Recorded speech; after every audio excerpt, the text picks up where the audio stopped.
Instant messaging not only helps you keep in touch with coworkers, but it can help you manage your time more effectively. Using an analogy from face-to-face behavior, here are a few tips on how you can use instant messaging to manage your time effectively and save time.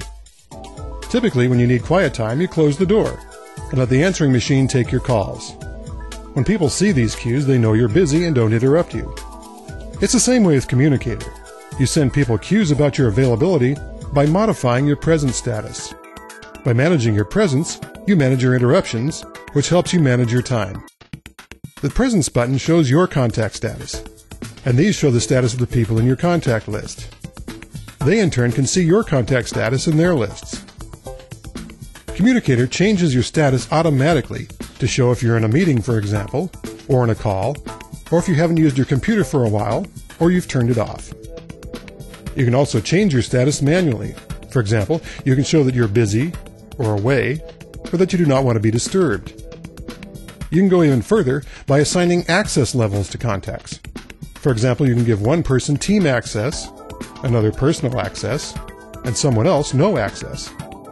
Then, for example, when you select Do Not Disturb, contacts with team access can send you messages if they're urgent, while contacts with a lower access level cannot.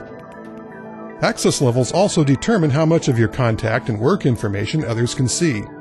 For example, people with company access can see your work phone number, but only people with personal access can see your home phone number.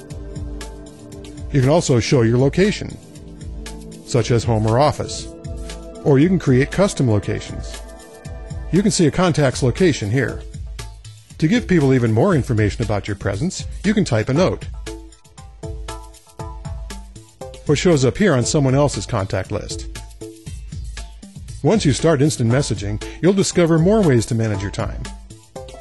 For example, you don't need to accept every invitation right away. It's okay to ask people to wait until the time is right.